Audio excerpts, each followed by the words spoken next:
Thanks very much, Mr. Babushkin, for being with us. Namaste.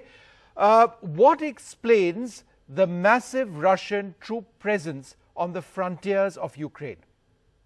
First of all, thank you very much for the invitation, and I really hope that our conversation would help to have some more balanced view of the situation, unlike what the Western media is presenting. So as far as your particular question is concerned, unfortunately, Ukraine has become a geopolitical tool against Russia. The West, having supported the coup d'etat in Kiev in 2014 as a starting point of the current stage of the crisis and part of the anti-Russian campaign, continued unprovoked military activities in and around the country. During numerous recent conversations and visits, the Western officials repeat the mantra about the Russian troops near the border of Ukraine, but they keep silent on the reasons why it happens. How many NATO offensive troops are in the Eastern Europe, including those which are involved in the nuclear missions? How much lethal weapons they pumped into Ukraine? How intense their anti-Russian military exercises, including in the Black Sea? What the Western military advisors are doing in Ukraine? In fact, the Western military exploration of the Ukrainian territory makes Ukraine even more part of NATO than some of its formal members. Right. That moves NATO war potential to the immediate proximity to the Russian borders. That is accompanied with the huge Western disinformation campaign that Russia is going to invade Ukraine and even announce some particular dates. We don't know about these dates. If they do, that means that they are intentionally preparing for another provocation and invasion from the other side of the eastern part of Ukraine. All that is urging Russia to take defensive measures. Mr. Babushkin, the larger question is this, obviously. Does Russia intend to invade Ukraine?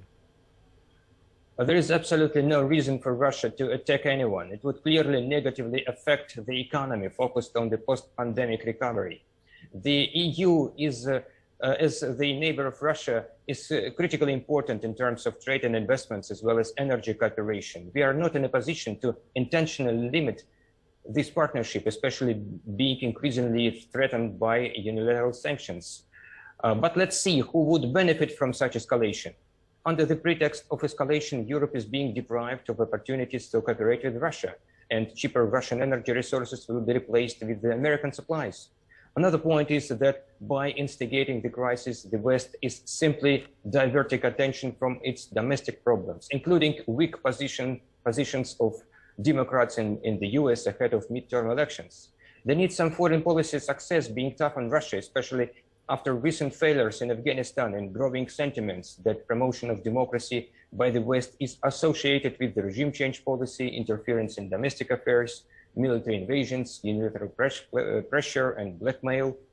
They intensively use the mysterious Russian threat because they need the reason to resolve the problem of NATO identity, which was clearly missing after the Cold War. Right. So, Mr. Babushkin, is the path, therefore, to diplomacy still open as far as Moscow is concerned? We don't put any artificial timelines for that, and we want everyone to cool down and start talking seriously, listening to each other. Unlike what we repeatedly hear about the Russian troops buildup, consequences that would follow, and that we should take first step to de-escalate. Escalation clearly comes from another side.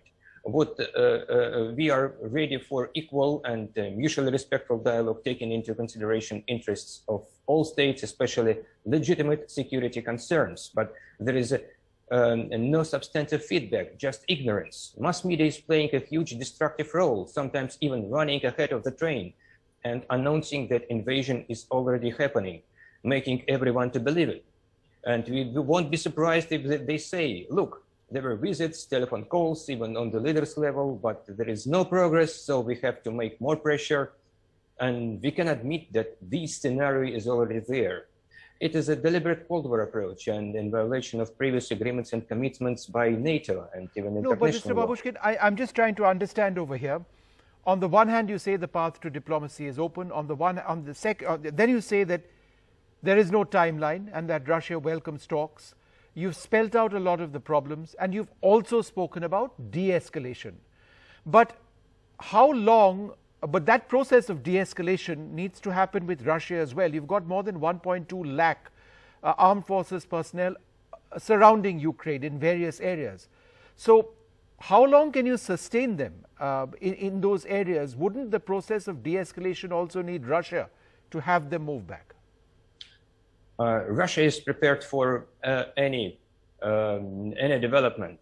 So we are ready to defend our territory, but we would prefer the dialogue between the two sides, especially taking into account the legitimate Russian security concerns, and that the sides should take into consideration, very serious consideration, the requirement of undivided security, which means that no one should exercise its security at the expense of other states.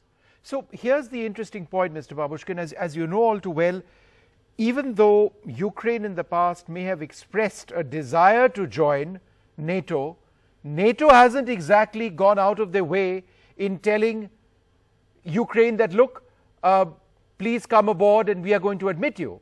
This has been one of Russia's biggest concerns, that you don't want to see Ukraine as part of NATO. Now, that's not going to happen anytime soon. And that still remains one of your big demands. But realistically, it won't happen. So why is that necessarily a problem? Why can't that be resolved?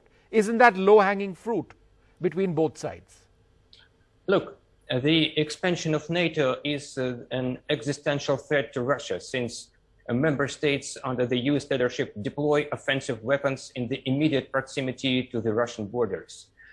That's why legally binding guarantees of non-expansion of NATO are now the Russian red line. We don't need promises anymore. NATO more than often broke them. Now the situation is critical, drawing closer to the risk of military confrontation.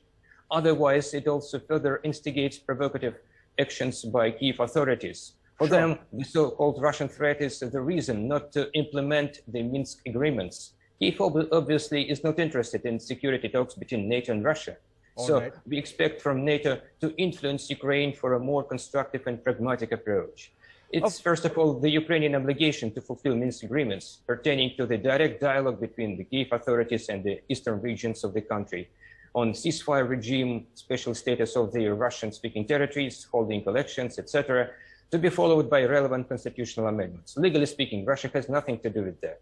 But clearly, Kyiv is not going to implement anything, while NATO has become a tool of confrontation. It's not true that NATO is ensuring the European security. It's impossible without Russia and mutually respectful dialogue, as well as principle of undivided security. Right. And therefore, that in fact brings me to my last question. Is Russia satisfied with India's position on the recent developments, particularly at the United Nations?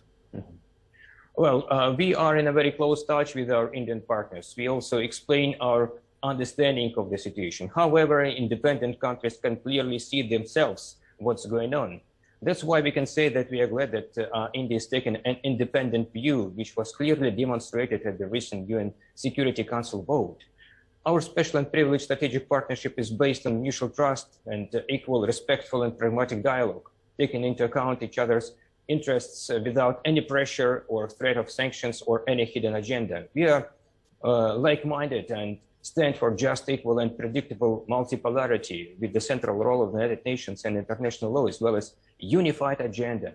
And when it comes to global and regional issues especially, we are not participating in any institutions which are aimed against anyone, but focused on practical cooperation for global peace and stability, as well as sustainable development and well-being of our nations. Decades-long mutual trust elevated our mutual understanding to an unprecedented level. We wish to have the same relations with all countries.